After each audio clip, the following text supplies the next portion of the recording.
Welcome back to the Clean Tech Deep Dive. Great to be back. Can you believe we're already on episode 7? Time flies when you're deep diving, huh? It really does. Yeah. So in our last discussion, we explored how data centers are really pushing the boundaries, when it comes to energy consumption and efficiency. Right, that huge demand curve. Exactly. And we touched briefly on something called a PPA then. We did. And today, we'll unpack that a little more. That's right. This deep dive is all about power purchase agreements, PPAs. We want to really understand what they are and why they become so significant. Especially with all that growing demand for renewable energy. Yeah, particularly from those big players like the data centers we mentioned. Well, exactly. So for this exploration, we've gathered, a range of sources. We're looking at industry outlook reports. The big picture stuff. Market analyses packed with figures and projections, and even some, real-world case studies of how PPAs are actually being used. And it's a really crucial time to be looking at this. Why is that? Because, as our sources indicate, the demand for clean energy is, it's increasingly outpacing the available supply. Right. We hear that a lot. And this isn't just a general trend. It's being driven by some key sectors. You've got booming clean tech manufacturing, the massive power needs of data centers fueling artificial intelligence, AI explosion, yeah. and even emerging technologies like direct air capture. This staggering growth, it's not just about more contracts being signed. It's more fundamental. Yeah, it signals a fundamental shift in how large energy consumers are powering their operations. They're directly funding new renewable capacity at an unprecedented scale. Okay, let's unpack this PPA concept then. So, at its most basic level, what exactly is a power purchase agreement? Well, think of it simply as a long-term contract. Someone who needs electricity agrees to buy it directly from a renewable energy producer. Okay. And that's for a set period, often many years. So if I'm a big company, say like one of those data center operators we talked about last time, what's the big win for me in signing one of these? Well, the core benefit is really securing a predictable long-term supply of renewable energy. Predictability. Exactly. This can shield you from the often volatile prices of fossil fuels, so it offers a degree of energy cost certainty. Makes sense. And maybe more importantly for many companies now, it allows you to significantly reduce your carbon footprint. Right, the green credentials. Yeah, make tangible progress towards sustainability goals, which, is increasingly important for investors and customers alike. Right, so it's about both stable costs and ticking that green box. Okay, what about the folks on the other side? The ones actually generating the wind or solar power. What do they get out of this deal? For the renewable energy project developer, a PPA is it's like a golden ticket for financing. How so? It provides a guaranteed revenue stream for their project over many years, often 10, 15, sometimes even 20 years. Wow, that long. Yep.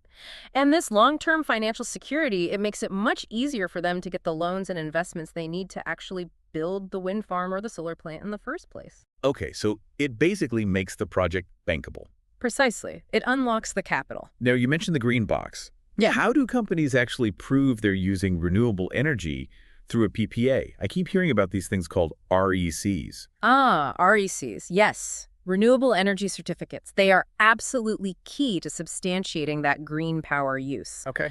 Think of them as a separate accounting system, almost, for the environmental benefits of renewable electricity. Right. So when 1 megawatt hour of renewable energy is produced, a REC is also created alongside it. 1 for 1. Exactly. And for a buyer to legitimately claim they are using renewable electricity under a PPA, they need to own and then retire the equivalent number of RECs. Retire them, meaning take them off the market. Correct. So they can't be sold or claimed by anyone else. So even if the physical electrons powering your, say, data center come from the general grid mix. Which they usually do. Right.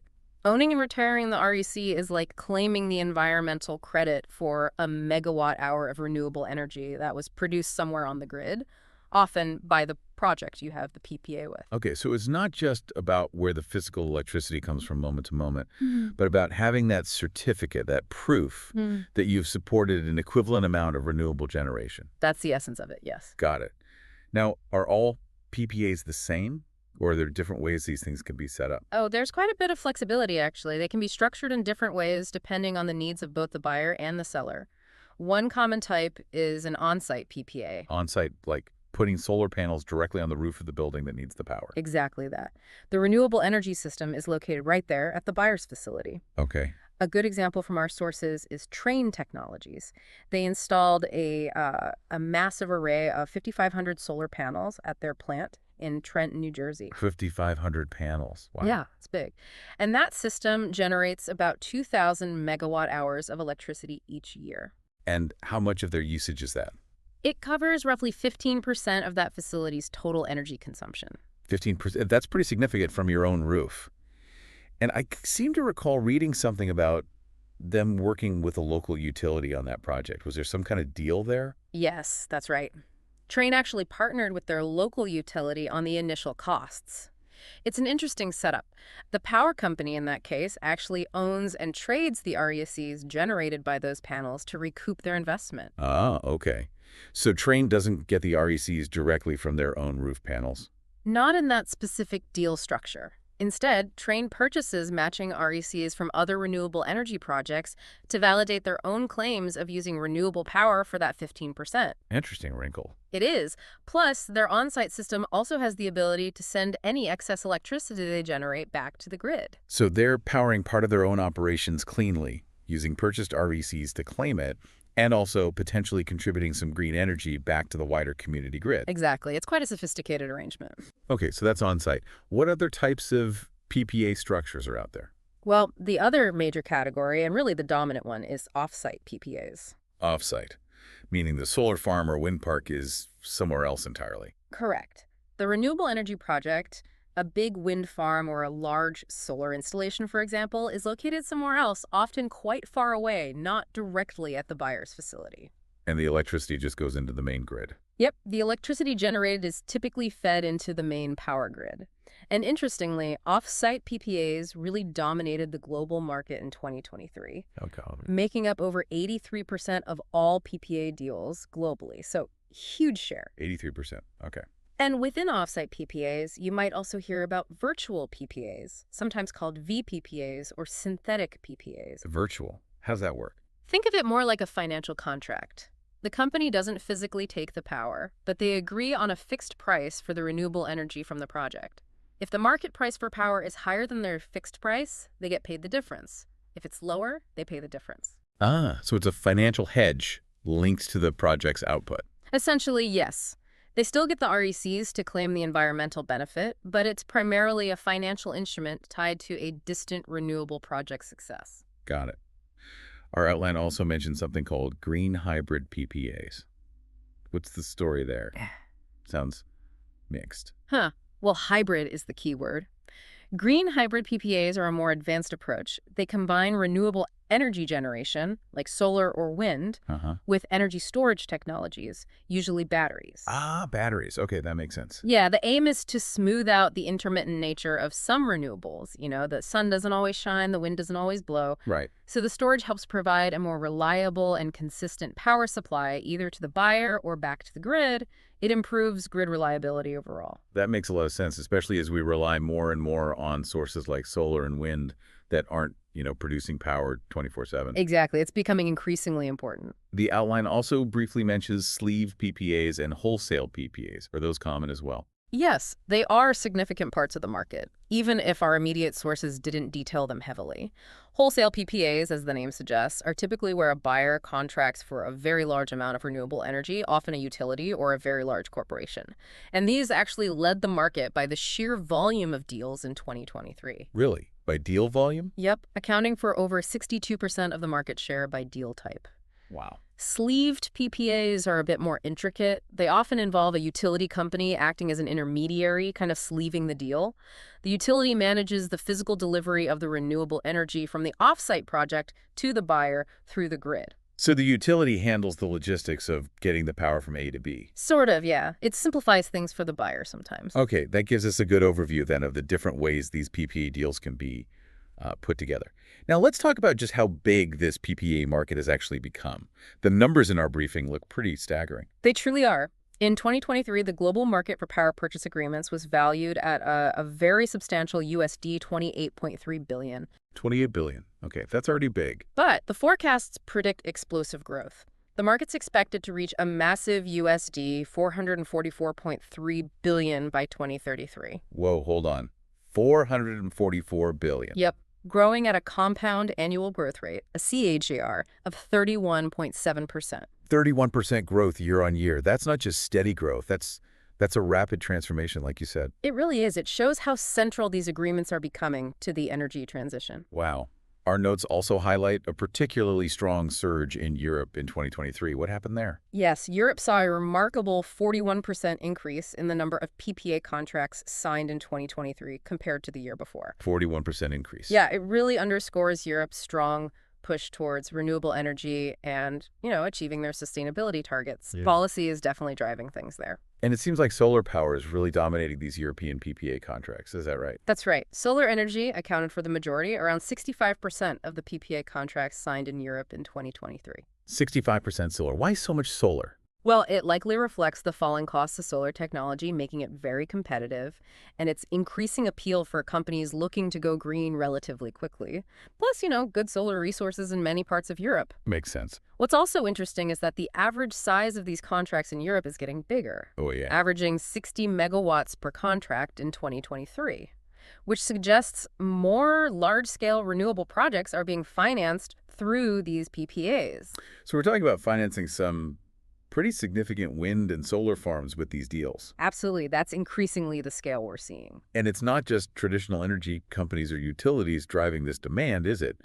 Our notes mentioned a significant increase in corporate interest in PPAs. Absolutely. That's a huge part of the story. There's a major increase in demand for PPAs coming directly from corporations. By the shift. It's driven largely by their own commitments to sustainability and reducing their environmental impact. Public pressure, investor demands. Big names like Google, Amazon, Microsoft. They've been at the forefront of this trend for years, signing massive deals. I remember hearing about those. Yeah, and it's broadening out.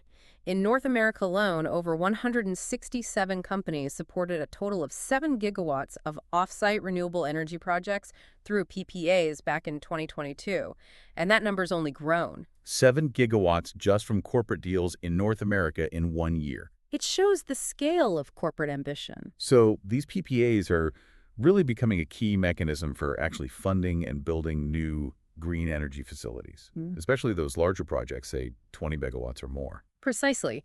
These greenfield PPAs, where the agreement directly leads to the creation of a new renewable energy project, are increasingly seen as the ideal way to make these large-scale developments financially viable. Because they provide that crucial long-term revenue certainty for the developments we talked about earlier. Exactly. It de-risks the project significantly. Okay, so we're seeing this huge expansion in PPAs.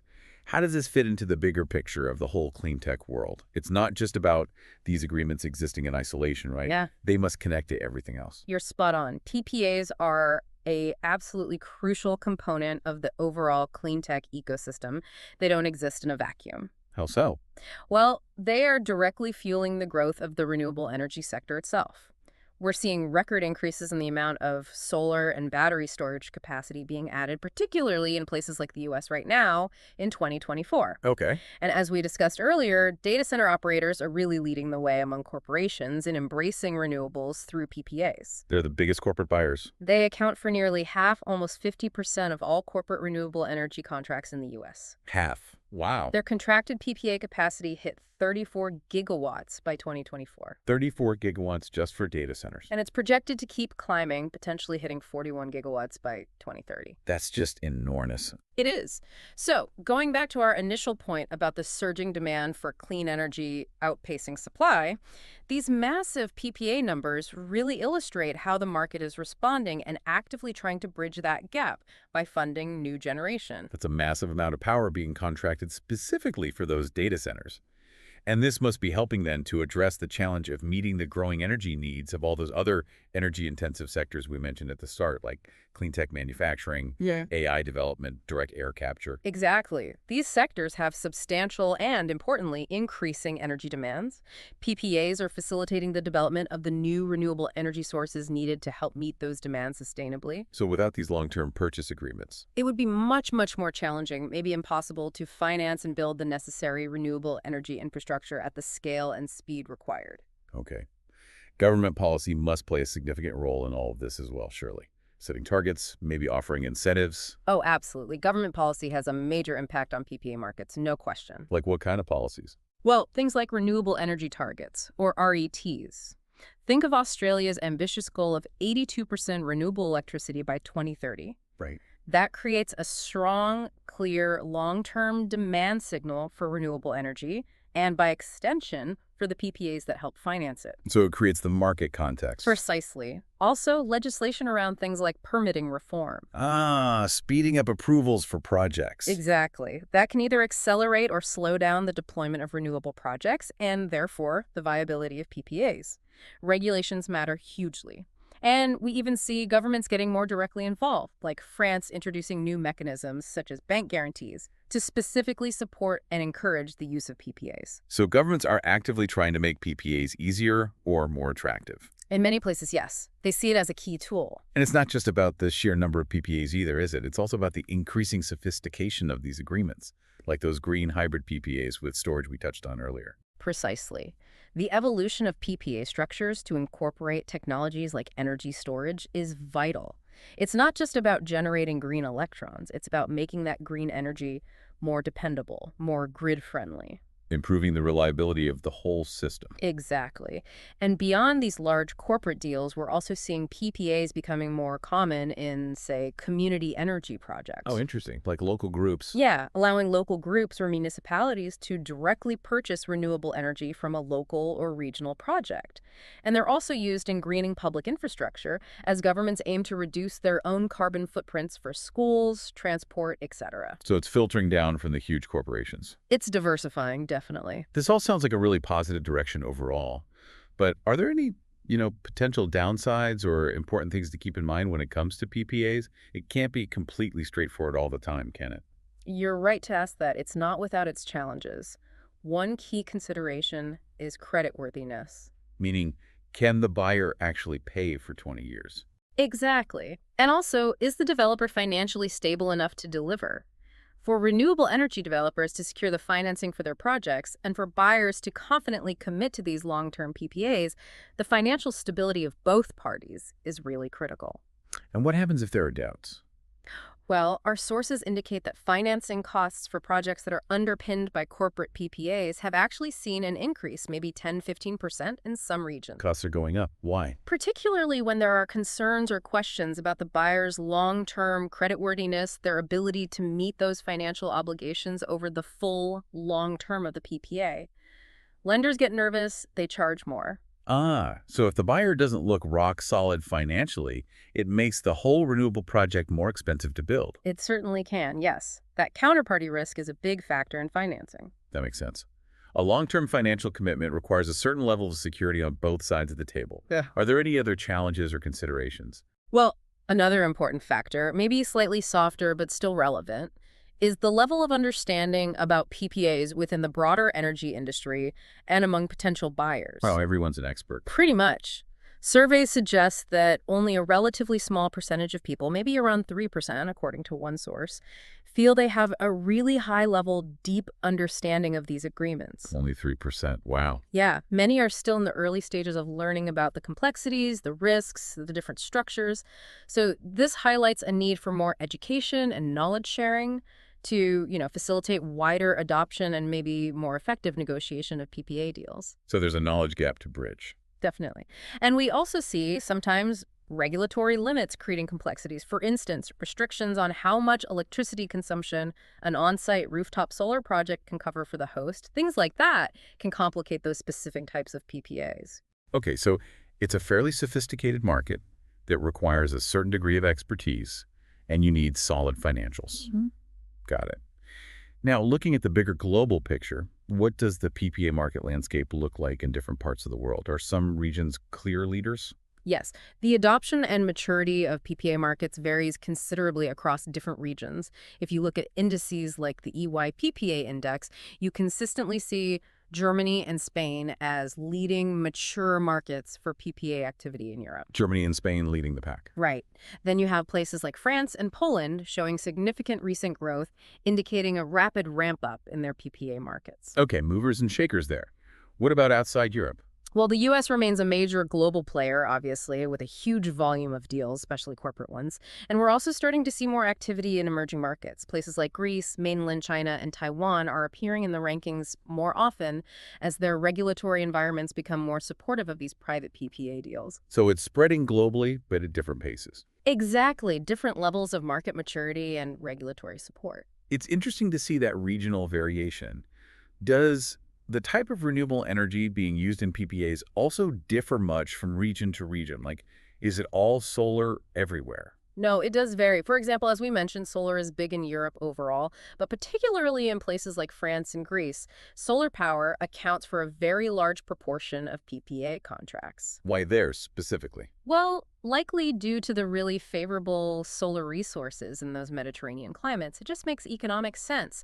So this demonstrates how local environmental conditions and resource availability definitely influence the types of renewable energy projects that get supported by PPAs in different parts of the world. You see more wind PPAs in windier regions, for instance. Right, matching the tech to the local resources makes sense. Mhm. So to kind of bring it all together then, it really sounds like these power purchase agreements are, well, a fundamental mechanism driving the whole transition to a cleaner energy future. Absolutely. I think that's fair to say. PPAs are playing a genuinely vital role in enabling the development and the financing of new renewable energy projects. Which is crucial. Crucial for meeting that ever-increasing demand for clean electricity we keep talking about, coming from data centers, manufacturing, transport, everything. And we're seeing more and more companies embrace them, not just utilities anymore. Right. The corporate demand is huge. And the ways these agreements are structured are becoming increasingly innovative, like with storage, to address the complexities of the modern energy system. Exactly. The growing corporate adoption, the increasing sophistication of PPA structures to enhance grid stability, and, frankly, the significant projected growth of the PPA market. It all underscores their continuing and, frankly, growing importance in the broader shift towards renewable energy. They are a key engine of the transition. It's a really dynamic space. Yeah. Well, that wraps up our deep dive on PPAs for today. A lot to cover there. Definitely. And, there's no shortage of acronyms in the clean tech world. PPA, REC, VPPA, RET. Ah, yes. Alphabet soup sometimes. It can be. So if you're ever unsure about any of the terms we use today, just scroll down to our episode description. We always include a quick glossary there for clarification. Always helpful. Thanks so much for tuning in.